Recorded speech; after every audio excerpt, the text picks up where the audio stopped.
اور ارشد بھائی نے اکٹھے ہو کر پورے ایشیا میں پاکستان کا جھنڈا لہرایا. اور میں یہ گولڈ میڈل پاکستان کے شہداء کے نام کرتا ہوں, پاکستان کے تمام اداروں کے نام کرتا ہوں, خاص طور پہ آرمی کے شہداء کے نام, پولیس کے شہداء کے نام کرتا ہوں, جنہوں نے پاکستان کی حفاظت کے لیے اپنے قربانی دی. اور ارشد بھائی نے ایک گولڈ میڈل جیت کے پاکستان میں خوشگل لہر لہرائی, اور ہمیں بڑی خوشی ہے, اپنے بھائی پہ فخر ہے.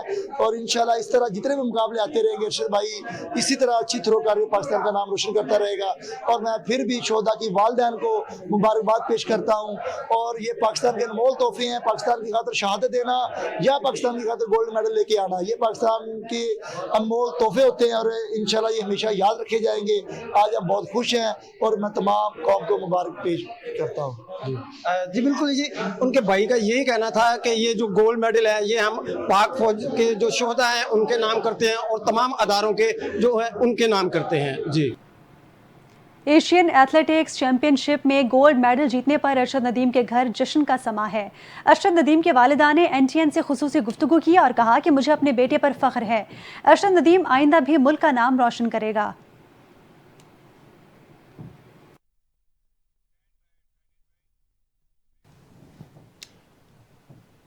وزیراعظم شہباز شریف کی ایک روزہ دورے پر کوئٹہ آمد. اگلے مالی سال میں 1000 ارب کے ترقیاتی پروگرامز میں بلوچستان کا حصہ 250 ارب روپے کا ہوگا. کوشش ہونی چاہیے ترقیاتی پروگرام کے یہ فنڈ شفافیت کے ساتھ خرچ ہوں. وزیراعظم شہباز شریف کا کوئٹہ میں گرینڈ جرگے سے خطاب. کہا دہشت گرد خون کے پیاسے ہیں, پاکستان کی ترقی نہیں چاہتے, قومی یکجہتی کے لیے فنڈز کی کمی کو رکاوٹ نہیں بننے دیں گے. حکومت نے بلوچستان کی ترقی کے لیے متعدد منصوبے شروع کیے ہیں. بھائی باہمی معاملات مل بیٹھ کر حل کرتے ہیں. بلوچستان پاکستان کا خوبصورت صوبہ ہے جہاں کے لوگ دلیر ہیں. وزیراعظم نے کہا پاکستان بننے کے بعد کوئٹہ میں آپ کے بڑے اکٹھے ہوئے اور انہوں نے قائد اعظم کی قیادت کو تسلیم کیا. بلوچستان کو پاکستان کا حصہ بنانے کا اعلان کیا. میں نے ایک مرتبہ نہیں کئی بار بڑے بھائی کی آواز کے ساتھ آواز ملا کر کہا ہے بلوچستان پاکستان کا خوبصورت صوبہ ہے جہاں کے لوگ دلیر ہیں.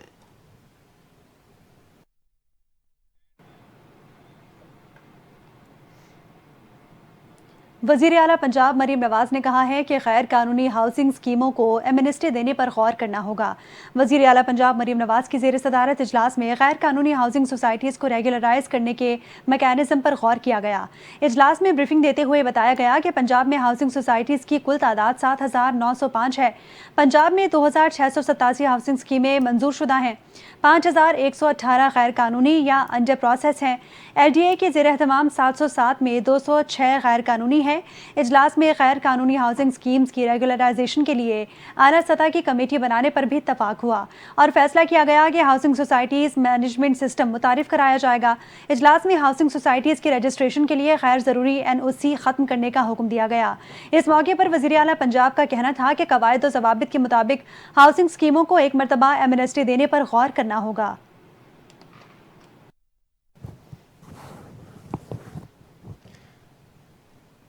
پاکستان تحریک انصاف کے بانی کی اہلیہ بشرا بی بی نے اڈیالہ جیل میں توشہ خانہ 2 کیس کی سماعت کے دوران احتجاجاً کمرہ عدالت آنے سے انکار کر دیا.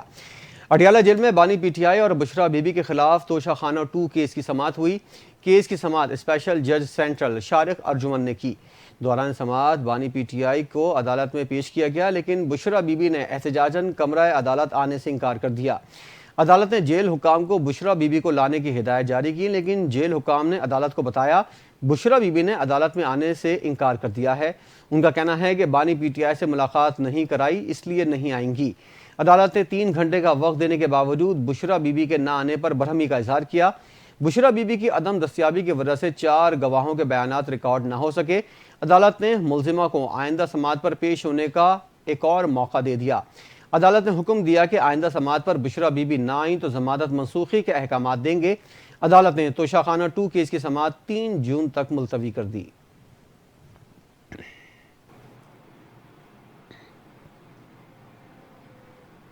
آگے بڑھتے ہوئے آپ کو بتائیں کہ ملک میں غیر قانونی طور پر مقیم غیر ملکیوں کے خلاف آپریشن تیز کرنے کا فیصلہ کر لیا گیا۔ وزیر داخلہ محسن نقوی کی زیر صدارت کاؤنٹر ٹیررزم کمیٹی کا تیسرا اجلاس ہوا۔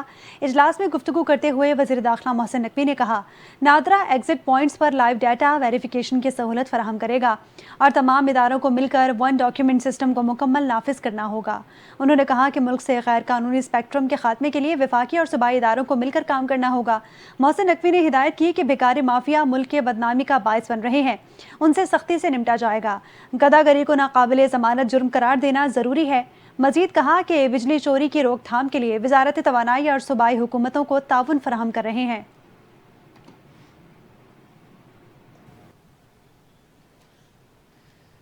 کراچی میں 12 سے 18 گھنٹوں کی بدترین لوڈ شیڈنگ کے باوجود ترجمان کے الیکٹرک نے شہر کا 70% حصہ لوڈ شیڈنگ سے مستثنی ہونے کا دعویٰ کیا ہے۔ کراچی کے مختلف علاقوں میں شدید گرمی کے باوجود تکنیکی خرابی کے نام پر گھنٹوں بجلی بند کرنا معمول بن چکا ہے۔ شہریوں کا کہنا ہے کہ باقاعدگی سے بل ادا کرتے ہیں لیکن اس کے باوجود گھنٹوں بجلی نہیں آتی۔ شدید گرمی میں خرابی کے نام پر بجلی کی بندش اور پھر لوڈ شیڈنگ معمول کے مطابق ہونے سے انتہائی پریشانی کا سامنا ہے۔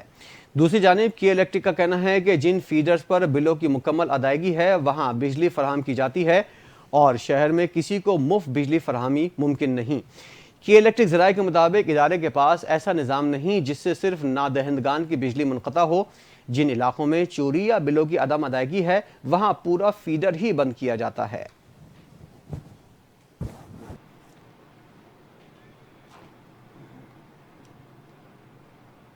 کے الیکٹرک نے کراچی کو مشروط طور پر لوڈ شیڈنگ فری شہر بنانے کی پیشکش کر دی۔ کے الیکٹرک کے سی ای او مونس الوی نے کہا، کراچی میں 1129 فیڈرز میں سے 300 فیڈرز پر 87% کا نقصان ہے۔ یہ نقصان شہر میں لوڈ شیڈنگ کی بڑی وجہ ہے۔ انہوں نے کہا کہ حکومت ہم سے یہ 300 فیڈرز لے تو شہر کو لوڈ شیڈنگ فری کر دیں گے۔ ہم ان فیڈرز پر بجلی دینے کو تیار ہیں، حکومت ہمیں ریکوری کر دے۔ مزید کہا کہ شہر میں 70% علاقہ لوڈ شیڈنگ سے مستثنیٰ ہے۔ مزید کہا کہ الیکٹرک 4500 میگا واٹ بجلی فراہم کرنے کی صلاحیت رکھتی ہے۔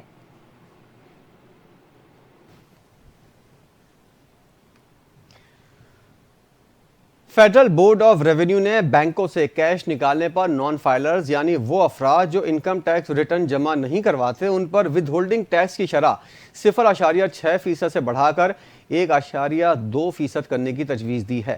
حکومت کے اس اقدام کا مقصد ٹیکس ریٹرن جمع نہ کروانے والوں کے لیے مالیاتی سرگرمیوں کو مشکل بنانا ہے تاکہ وہ بھی ٹیکس نیٹ میں آئیں۔ اس سلسلے میں حکومت 1 جولائی سے نان فائلرز کی کیٹیگری ہی ختم کرنے پر غور کر رہی ہے، یعنی ایسے غیر اہل افراد کسی قسم کی مالیاتی لین دین نہیں کر سکیں گے۔ ایف بی آر اب بینکوں کے ساتھ انکم ٹیکس ریٹرن کا ڈیٹا بھی شیئر کرے گا تاکہ نان فائلرز کی شناخت آسان ہو سکے۔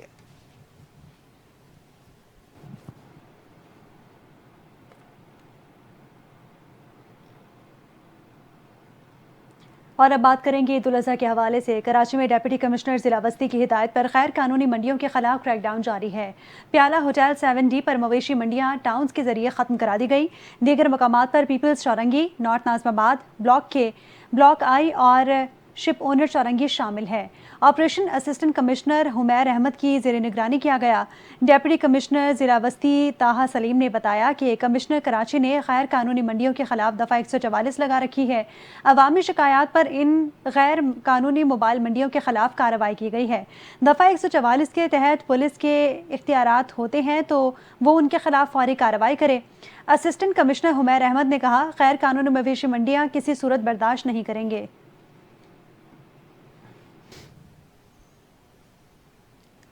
ترجمان دفتر خارجہ نے بھارت میں اسلامو فوبیا کے بڑھتے ہوئے واقعات پر شدید تشویش کا اظہار کیا ہے۔ ترجمان دفتر خارجہ نے کہا ہے کہ بھارت میں مسلمانوں کو نشانہ بنانے، نفرت انگیز تقاریر، امتیازی پالیسیوں اور ریاستی سرپرستی میں ہونے والی کارروائیاں نہ صرف انسانی حقوق کی سنگین خلاف ورزی ہیں بلکہ یہ علاقائی استحکام کے لیے بھی خطرہ ہیں۔ ترجمان نے کہا، پاکستان بھارت میں بڑھتے ہوئے اسلامو فوبیا رجحانات پر شدید تشویش کا اظہار کرتا ہے۔ بھارتی حکومت سے مطالبہ کرتا ہے کہ وہ تمام شہریوں کے مذہبی آزادی، تحفظ اور مساوی حقوق کو یقینی بنائے، خواہ ان کا تعلق کسی بھی مذہب سے ہو۔ دفتر خارجہ نے زور دیا ہے کہ ایسے وقت میں جب دنیا کو تحمل، مفاہمت اور بین المذاہب ہم آہنگی کی اشد ضرورت ہے، مذہبی منافرت کو سیاسی یا نظریاتی مقاصد کے لیے استعمال کرنا افسوسناک ہے۔ ترجمان نے عالمی برادری سے بھی مطالبہ کیا ہے کہ وہ بھارت میں مسلمانوں کی بڑھتی ہوئی انتہا پسندی کا نوٹس لیں، اقلیتوں کے تحفظ کے لیے فوری اقدامات یقینی بنائیں۔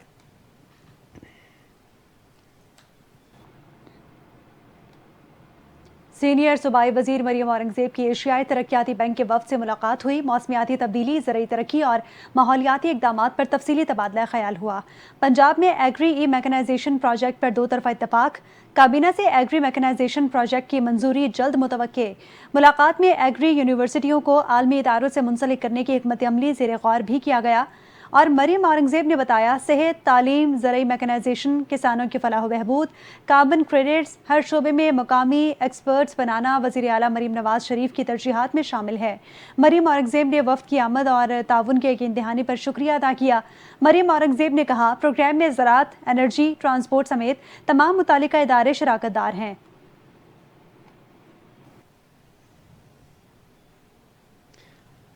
عالمی مالیاتی ادارے نے بٹ کوائن مائننگ اور اے آئی کو بجلی فراہم کرنے کے معاملے پر تشویش کا اظہار کیا ہے۔ ذرائع کے مطابق آئی ایم ایف نے بٹ کوائن مائننگ اور اے آئی کو بجلی فراہم کرنے کے معاملے پر اعتماد میں نہ لینے اور بجلی ٹیرف پر حکومت سے وضاحت طلب کر لی ہے۔ ذرائع کا کہنا ہے کہ آئی ایم ایف کے وفد سے بٹ کوائن مائننگ کو بجلی فراہم کرنے پر ورچولی بات چیت ہوئی۔ آئی ایم ایف نے کرپٹو کرنسی کا اسٹیٹس تاحال لیگل نہ ہونے پر بجلی مختص کرنے پر وضاحت مانگی ہے۔ آئی ایم ایف نے مطالبہ کیا ہے کہ قرض پروگرام میں رہتے ہوئے تمام اقدامات مشاورت سے کیے جائیں۔ حکومت کی معاشی ٹیم کو بجٹ پر مذاکرات کے دوران آئی ایم ایف کے سخت سوالات کا سامنا ہے، جبکہ بجلی فراہمی کے اقدام پر آئی ایم ایف کی جانب سے مزید سخت بات چیت کا خدشہ ہے۔ ذرائع کا کہنا ہے پاکستان اور آئی ایم ایف نے تمام معاملات پر ورچوئل مذاکرات جاری رکھنے پر اتفاق کیا ہے۔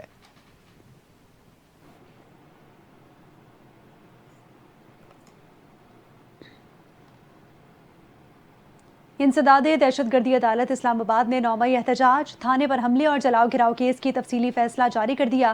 عدالت نے P T I, M N A اور ورکرز کے پرتشدد احتجاج کو دہشت گردی قرار دیا۔ تفصیلی فیصلے میں کہا گیا 11 ملزمان کو مختلف دفعات میں مجموعی طور پر 27 سال 3 ماہ قید کی سزائیں سنائی گئیں۔ اے ٹی سی کے جج طاہر عباس سپرا نے فیصلہ سناتے ہوئے 11 ملزمان کو سزا سنائی، جن میں ایم این اے عبداللطیف اور سابق ایم پی اے وزیر زادہ کلاشی بھی شامل ہیں۔ مختلف دفعات کے تحت ملزمان کو مجموعی طور پر 27 سال 3 ماہ قید کی سزا سنائی گئی۔ تمام سزائیں اکٹھی چلنے کی بنیاد پر مجموعی طور پر ملزمان کو 10 سال قید ہو گئی۔ دہشت گردی ایکٹ کے تحت بھی 10 سال قید کی سزا سنائی گئی۔ عدالت نے کہا کہ احتجاج حق ہے، لیکن قانون سیاسی سرگرمی کی آڑ میں حملے کی اجازت نہیں دیتا۔ پولیس پر حملہ کر کے پرتشدد کارروائی کرنا دہشت پھیلانا ظاہر کرتا ہے۔ سپریم کورٹ فیصلے کی روشنی میں پولیس اسٹیشن پر حملہ دہشت گردی ہے۔ انسداد دہشت گردی عدالت نے کہا پروسیکیوشن اپنا کیس ثابت کرنے میں کامیاب رہی۔ عدالت نے کہا کہ ملزمان نے اکٹھے جرم کیا، اس لیے تمام ذمہ دار ہیں۔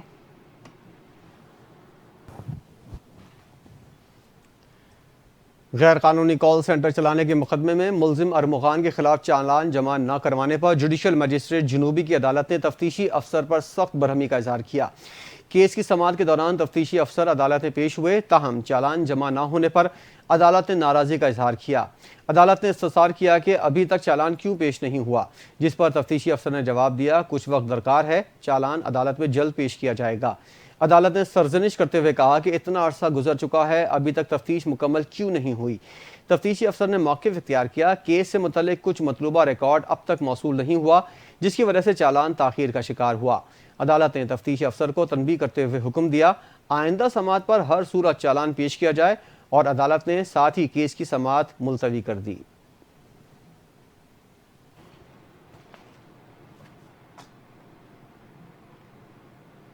صرافہ بازار سے خبر ہے، ملک میں آج سونے کی فی تولہ قیمت میں 1400 روپے کمی آئی ہے۔ آل پاکستان جیمز اینڈ جیولرز ایسوسی ایشن کے مطابق آج سونے کی فی تولہ قیمت 1400 روپے کمی کے بعد 3,47,200 روپے ہے۔ 10 گرام سونے کی قیمت 1200 کم ہو کر 2,97,668 روپے ہو گئی۔